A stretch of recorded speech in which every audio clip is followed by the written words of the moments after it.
Bayangkan di sebuah malam yang begitu sunyi di sebuah kantor yang sudah kosong. Hanya terdengar dengung pendingin ruangan dan ketukan jemari di keyboard. Di tengah kesendirian itu, Jennifer duduk di bawah cahaya monitor yang redup. Menjadi satu-satunya orang yang belum meninggalkan gedung. Rekan-rekannya sudah lama pulang, menikmati persiapan akhir pekan Valentine. Namun, Jennifer memiliki rencana berbeda. Ia bertekad mengejar penerbangan ke New York malam ini, menemui mantannya untuk memperbaiki hubungannya. Ia cepat-cepat menyelesaikan lemburnya, mengirim email ke mantannya, dan bergegas menuju bandara. Namun, takdir tampaknya memiliki rencana lain. Jennifer meninggalkan mejanya dengan tergesa, hanya menyempatkan mengambil beberapa permen di atas meja. Di waktu yang sama, di lantai yang berbeda seorang pria bernama Guy juga masih berada di sana. Takdir mempertemukan mereka dalam satu lift, dan awal dari obsesi paling aneh dari seorang pria yang sulit dicerna nalar sehat pun dimulai. Wait, can you hold that please? 5, I'm always down in the dungeon. That sucks. Yeah. Ketika lift bergerak turun, suasana canggung memenuhi ruang kecil itu. Jennifer yang lebih memilih diam, hanya menjawab seadanya ketika Guy mencoba memecah keheningan dengan basa-basi. Tetapi, tanpa peringatan, lift itu berhenti mendadak. Did we just stop? Mereka mencoba menekan berbagai tombol, tetapi tak satu pun berfungsi. Guy, yang berusaha tetap tenang, mencoba membuka pintu lift dengan sekuat tenaga, namun usahanya sia-sia. Ia melambai ke arah kamera CCTV, berharap seseorang di ruang kontrol melihat mereka. Namun, jawaban tak kunjung datang. Keheningan semakin mencekam, dan ketegangan di antara mereka mulai terasa nyata. Sinyal ponsel yang menghilang semakin memperburuk keadaan. Jennifer mulai merasa panik, memikirkan penerbangan yang mungkin tak akan sempat ia kejar. Pretty close to the, for my superhuman strength. We're in here. You have a signal? Nothing. Pertanyaan-pertanyaan berkecamuk di benaknya. Mengapa tak ada satupun petugas keamanan di gedung ini? Bagaimana mereka bisa keluar dari ruang sempit yang kini terasa seperti jebakan? Guy, yang mencoba tetap optimis, mencari akal. Ia melihat langit-langit lift dan menduga ada pintu darurat di sana. Dengan cepat, ia menawarkan pundaknya untuk membantu Jennifer mencapai langit-langit tersebut. Jennifer, meski awalnya enggan, akhirnya setuju. Ready? Yeah. Okay. Okay. No, I got it. You're good. Sorry. Ready? Yeah. I knew I should have been a male cheerleader. Anything? Namun, upaya mereka kembali menemui jalan buntu. Langit-langit itu terkunci rapat. Setelah itu mereka pun berkenalan dan mulai mengobrol ngalor ngidul. Jennifer banyak mengeluh, namun Guy berusaha menghibur hingga Jennifer tertawa. Tak terasa 4 jam berlalu, hingga Jennifer ingin pipis. Karena malu ia pun menahannya sekuat tenaga hingga perutnya sakit. Guy yang tahu mengusulkan untuk pipis dengan termos tempat minumannya di pojokan. Ia berjanji akan memalingkan badan dan menutup mata. Dan akhirnya... Close your eyes. That was embarrassing. Beberapa saat kemudian, Jennifer yang sudah mulai akrab dengan Guy, lalu memberanikan diri memilih pembicaraan tentang hal-hal yang menjurus ke topik percintaan. Jennifer mengatakan kepada Guy dengan bertanya, di manakah tempat paling kotor yang pernah Guy lakukan selama hidupnya? Namun, Guy, yang terlihat malu untuk mengatakannya, lalu meminta Jennifer untuk terlebih dahulu yang bercerita sambil tersenyum. Jennifer mengaku pernah bercinta di perpustakaan dengan mantan pacarnya semasa kuliah. Saat giliran Guy, ia mengatakan pernah mabuk di pantai, lalu bercinta dengan seorang gadis di mobil sambil mengemudi. Sampai akhirnya Guy berkata, kalau dia mulai terangsang dan ingin menghentikan pembahasan itu, dia pun meminta maaf pada Jennifer, karena sudah melewati batas pembicaraan. Namun, Jennifer yang saat itu juga merasakan hal yang sama, hanya bisa terdiam ketika Guy berjalan mendekatinya. What do you want to talk about? Whatever you want to talk about. Tell me the dirtiest place that you've had sex in. The library. What? Turning me on. Go, your turn. To my car and Whirly slides off. And, I'm so sorry. It's... Telling me that you're aroused right now.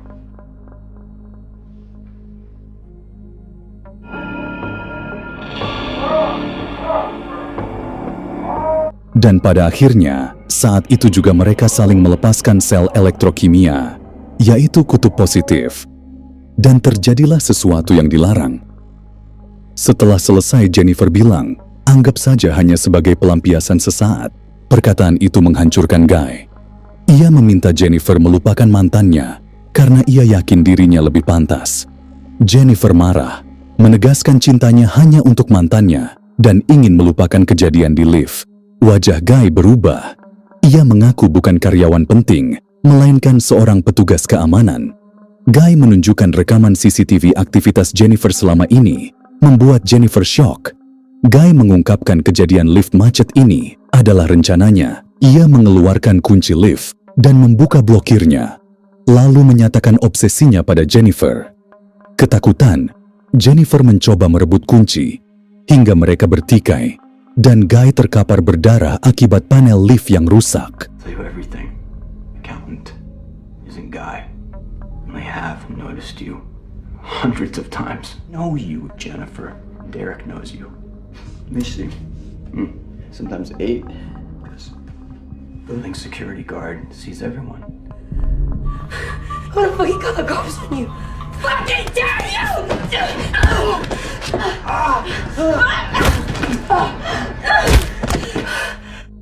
Saat Jennifer memeriksa Guy, ia bangun lebih dulu, membuatnya panik.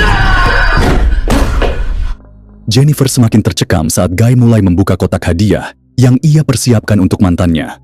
Detik-detik itu terasa begitu lambat, seakan ruangan di sekitar mereka membeku. Kotak pertama, berisi kemeja, membuat jantung Jennifer berdebar kencang. Guy dengan angkuhnya mengenakan kemeja itu, seolah ingin menegaskan kendalinya, lalu menatap Jennifer dengan senyum licik. Bukalah kotak yang kedua. Tangan Jennifer bergetar ketika ia membuka kotak berikutnya, memperlihatkan cerutu lengkap dengan alat pemotong dan koreknya. Dengan tenang namun penuh ancaman, Guy menyalakan cerutu itu, menghembuskan asap tebal ke udara sambil mengolok-olok Jennifer dan mantannya. Jennifer bertanya-tanya, bagaimana semua ini berakhir? Dan apa yang harus ia lakukan untuk melepaskan diri dari genggaman sosok yang begitu menekannya kini? Selamat Hari Valentine, bisik Guy dengan nada penuh penyesalan. Ia lalu berkata lirih, maaf, aku tak bermaksud menakutimu. Aku hanya ingin kita berdamai. Jennifer tetap diam, matanya kosong, seakan tenggelam dalam pikirannya sendiri. Guy perlahan menyadari kesalahannya dan mencoba mencari cara untuk mengeluarkan mereka dari lift. Guy meminta Jennifer untuk mengangkatnya agar ia dapat meraih pintu darurat di langit-langit lift tersebut. Menurut Jennifer, lebih mudah jika Guy memberinya dorongan karena ia merasa terlalu lemah untuk mengangkatnya. Dengan hati-hati, ia naik ke pundak Guy dan berhasil keluar dari lift. Dari atas, Guy memberi petunjuk tentang posisi tangga dan pintu darurat. Setelah menemukannya, Jennifer tiba-tiba mengarahkan jari tengahnya ke arah Guy, mengoloknya seolah-olah menertawakan kebodohannya. Menyadari telah ditipu, amarah Guy membuncah. Dengan gerakan cepat, ia mengikat dua potong pakaian menjadi satu, lalu melemparkannya ke lubang di langit-langit lift. Ia memanjat dengan dada yang penuh emosi, mengejar Jennifer yang terengah-engah mencari pintu darurat. Ketegangan merayap, membawa mereka dalam situasi yang membahayakan. It's a large. No fucking way. Who knew that me and Derek were the same build? Well, present gentlemen! It's the... Stogies! Happy fucking Valentine's Day, Jen. I'm so sorry, Jen. I got a joke for you. Oh my god! The strength to put you up, and I'll do anything that you say. You just... Okay, perfect. Big step shoulder. Perfect. There's a door up there, right? Okay, that ladder goes all the way up. You see it? Straight up. Oh, Jen, no.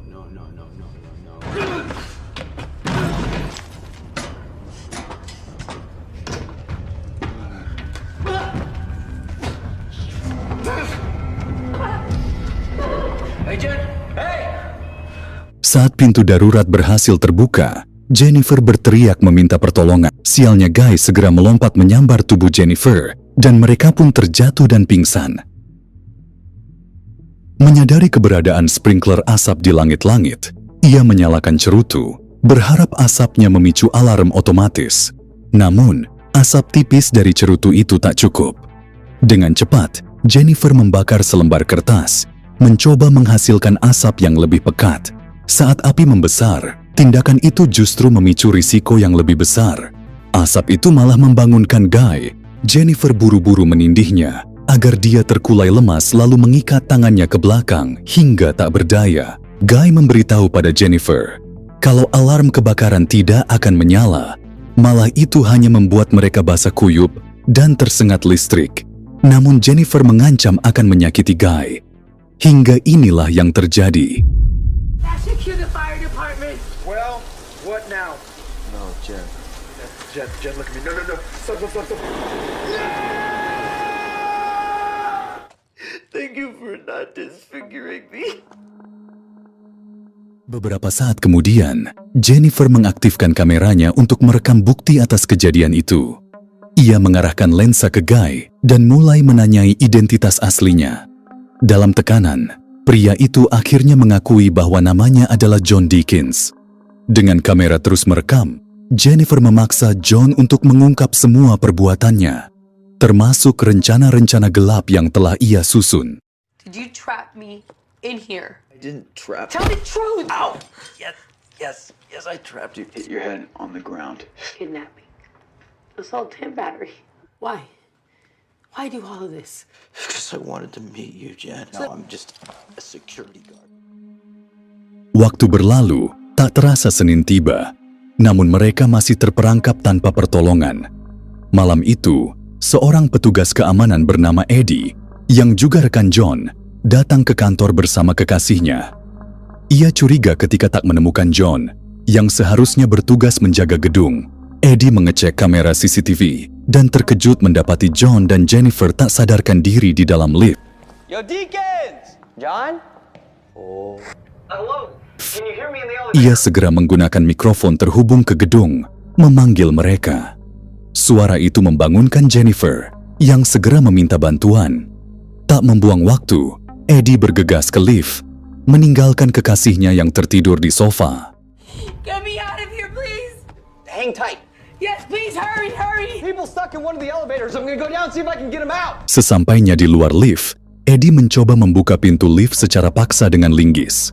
Jennifer, yang tidak sabar ingin segera keluar, sempat mendongakkan kepala keluar celah pintu. Namun, Eddie segera menyuruhnya kembali masuk agar ia bisa membuka pintu sepenuhnya. Tanpa diduga, John tiba-tiba membuat Jennifer kehilangan keseimbangan tanpa terlihat oleh Eddie. John kemudian berteriak meminta bantuan, memancing Eddie untuk naik dan membantunya. Eddie, tanpa curiga, mendekat, namun inilah yang terjadi.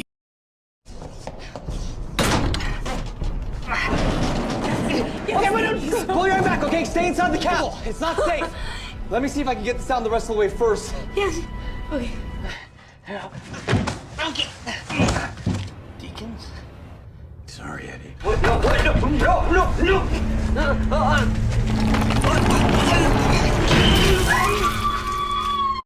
John membopong Jennifer dengan tanpa rasa bersalah dan memasukkannya ke bagasi mobil. John menghilangkan jejak Eddie dan barang-barangnya dengan rapi.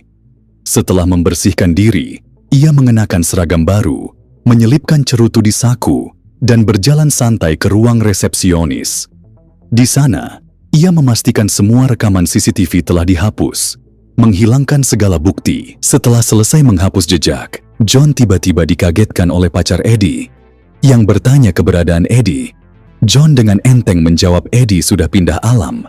Pacar Eddie yang bingung diselimuti rasa ngeri langsung bergegas cabut. Akan tetapi, Hi. Have you seen Eddie? Eddie split. Oh, Good night. right.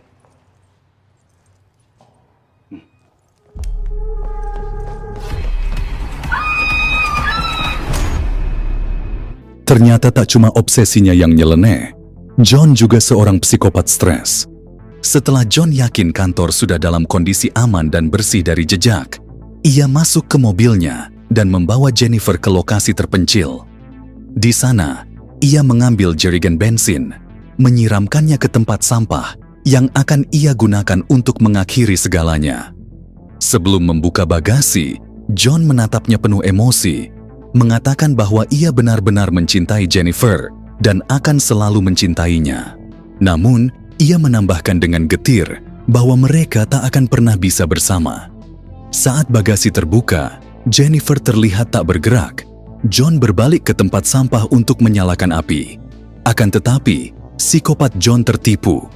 Jennifer hanya pura-pura mati. Sebelum John berbalik, perlahan Jennifer keluar dari bagasi. Dengan amarah yang masih berkobar di dadanya, ia meraih benda berat dan menghantam kepala John hingga terhuyung. Jen, I really do like you. Just think, maybe in another life. Jen.